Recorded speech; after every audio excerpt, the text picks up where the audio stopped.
ohun tó ṣẹlẹ̀ sí Natasha nílé ẹjọ́ nìyí o. bí aago 10:15 ló wọlé wọ́ọ́rọ́ kò sì sí ariwo kan tó tẹ̀lé. ó wọlé sínú kóòtù Federal High Court tó wà ní Maitama l'Àbújá. àmọ́ àfin kì í wọjà kí ará ọjà má mọ̀ ni.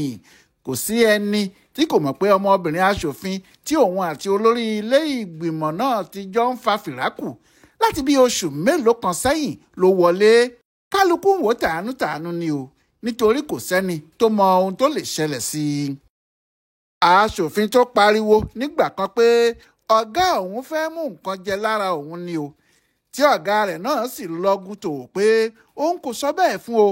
ọ̀rọ̀ náà ni wọ́n fà tó délé ẹjọ́ báyìí o.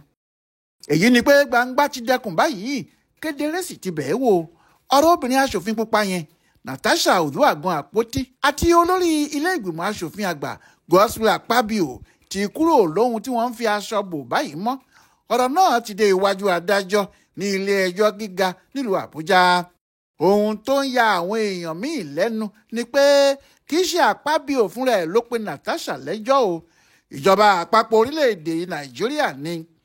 ìjọba ló sọ pé Natasha bà orúkọ Akpabio àti Yàyà Bello jẹ́. wọ́n ló sì mọ̀ pé ohun tó ń ṣe náà yóò kó bá Akpabio tí í ṣe olórí ilé ìgbìmọ̀ aṣòfin. ìyẹn ló ṣe jẹ́ mínísítà fún ètò ìdájọ́ ilé wa tó sì jẹ́ olóòtú ẹjọ́ gbogbo fúnjọba àpapọ̀ Lateef Fagbemi ló pe ẹjọ́ náà. ọ́fíìsì ẹ̀ ló sì sọ pé àwọn Akpabio àti Yàyà Bello tí í ṣe gómìnà ìpínlẹ̀ Kogi tẹ́lẹ̀ ni wọ́n wáá fi ẹjọ́ ọ̀rọ̀ náà sùn. àwọn ni wọ́n sọ pé obìnrin sẹ́nẹ́tọ̀ tí wọ́n dá jókòó sílé náà ti fọ̀rọ̀ ẹnu ẹ̀ bà tàwọn èèyàn kan jẹ́.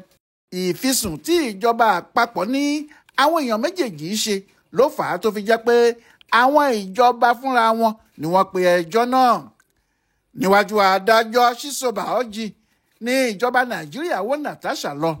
obìnrin náà nìkan sì ni olùjẹ́jọ́. ohun tí wọ́n sì ń sọ ni pé ó bà orúkọ Akpabio jẹ́ nínú àwọn ọ̀rọ̀ kan tó sọ lórí tẹlifíṣàn Channels lọ́jọ́ 3 oṣù kẹrin ọdún tá a wà yìí. wọ́n ní Àpótí Odùwàgan sọ lórí ètò tẹlifíṣàn náà pé Yàyà Bello àti Akpabio tilẹ̀ dí àpò pọ̀ láti pa òun, àti pé wọ́n ti pinnu pé wọn ò ní pa òun sí Àbújá kí ọ̀rọ̀ náà má bàa di ariwo, pé ìta ní ìpínlẹ̀ Kogi ni kí wọ́n pa òun sí.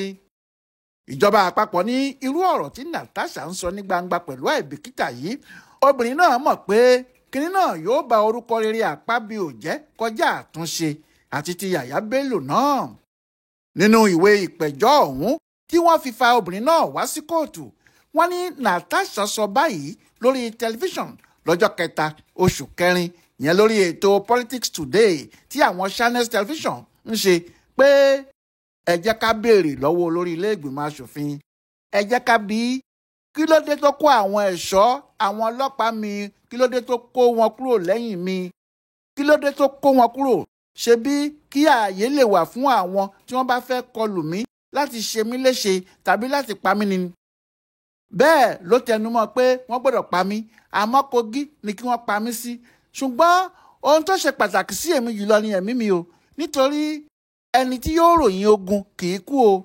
tí mo bá kú, ta ló lè rí ìdájọ́ òdodo kan gbà fún mi? nínú ìwé ìpẹ̀jọ́ yìí náà wọ́n kọ síbẹ̀ gàdàgbà pé ìwọ sẹ́nẹ́tọ̀ Natasha Àpótí Odùwàgan ní ọjọ́ 3 oṣù kẹrin ọdún yìí lórí ètò Channels television nílùú Àbújá ó sọ àwọn ọ̀rọ̀ yìí nípa Yàyà Bello gómìnà ìpínlẹ̀ Kogi tẹ́lẹ̀. ó ní lára ìpàdé tí wọ́n ṣe nìyẹn, ìpàdé tí Akpabio ṣe pẹ̀lú Yàyà Bello lálẹ́ ọjọ́ yẹn nítorí ètò láti pa mí.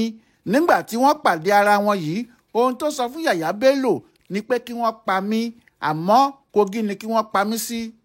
ìwọ náà mọ̀ pé pẹ̀lú ọ̀rọ̀ tí òun sọ yìí tó ń sọ fún gbogbo ayé yóò ṣe àkóbá gidi fún Yàyà Bello gómìnà ìpínlẹ̀ Kogi tẹ́lẹ̀, yóò sì bà orúkọ rere yòówù tó ní jẹ́ lójú gbogbo ayé.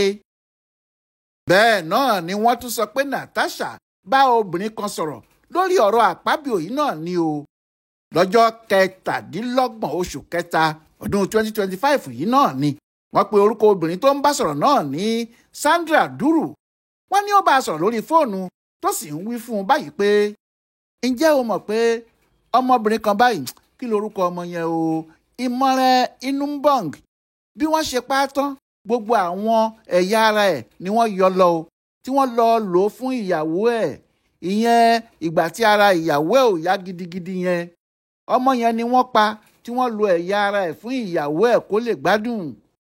Ìjọba àpapọ̀ Nàìjíríà ni ó yẹ kí Natasha mọ̀ pé ọ̀rọ̀ tí òun ń sọ nípa Akpabio yóò ba orúkọ olórí ilé ìgbìmọ̀ asòfin náà jẹ́ títí ayé ni. Ohun tí ọ̀rọ̀ náà sì ṣe kan ìjọba rèé tí wọ́n sì gbé kinní náà rù pé kí obìnrin asòfin náà wá sọ tẹnu ẹ̀. Àwọn ohun tó bá sì jẹ́ wọ́n purọ́ mọ́ níbẹ̀ ni kó jáde kó wá sọ. Ìjọba àpapọ̀ ti kó àwọn ẹlẹ́rìí wọn jọ. Akpabio ní ẹlẹ́rìí àkọ́kọ́, Yàyà Bello ní ẹlẹ́rìí kejì, àwọn mẹ́rin míì sì tún wà bí ẹlẹ́rìí ìjọba. Àmọ́ gbogbo wọn náà ló jẹ́ ẹni tó mọ̀ nípa ọ̀rọ̀ yìí láti bẹ̀rẹ̀ ni. Ìjọba àpapọ̀ kò tilẹ̀ fẹ́ kí Natasha padà wá sílé ẹ̀ lónìí ọjọ́bọ̀ Àlàmísì ọjọ́ 19 oṣù yìí.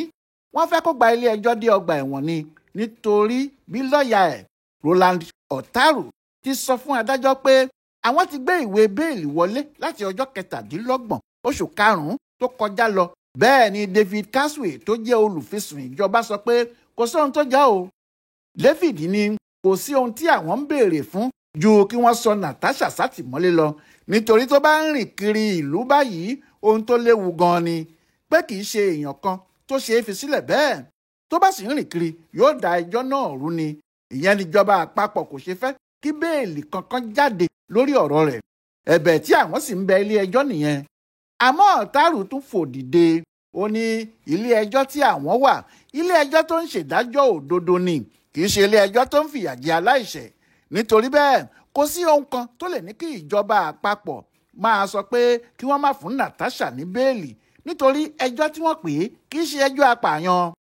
Ọ̀rọ̀ yìí ló mú kí adájọ́ yìí gba bẹ́ẹ̀lì Natasha pẹ̀lú mílíọ̀nù 50 náírà pẹ̀lú ṣọ́ọ̀tì kan tó nílé tó sì nílẹ̀ ní Àbújá níbẹ̀. Ohun tó sì jẹ́ kí obìnrin náà lè padà sílé nìyí o. Láti ìgbà tí Natasha ti jáde sí gbangba pé Akpabio fẹ́ bá òun sùn àti pé nígbà tóun kò gbà ló di wàhálà. Láti ìgbà náà ni wọn aburú ti ń já lu ara wọn fún obìnrin náà. Wọ́n kọ́kọ́ lé e nílé ìgbìmọ̀ asòfin. Wọ́n kó àwọn ẹ̀ṣọ́ tó ń ṣọ́ kúrò lẹ́yìn ẹ̀. Èyí tó sì le báyìí ní ti ẹjọ́ tí ìjọba àpapọ̀ pè é tí wọ́n sì kó àwọn ẹlẹ́rìí tí wọ́n ti ń bá a jà tẹ́lẹ̀ sẹ́yìn ẹ̀. Níbi tí ẹjọ́ náà yóò wá forí sọ kò tí ì sí ẹnìkan tó lè sọ o. Ọláìwọlá Alága ló ṣe àtúpalẹ̀ ohun tó ṣẹlẹ̀ nílé ẹjọ́ tí Natasha lọ fún bùdó àgbáyé fún àṣà àti ṣe Yorùbá World Center nínú ọgbà Yunifásítì Ìbàdàn. Ẹ kú dédé àkókò yìí o.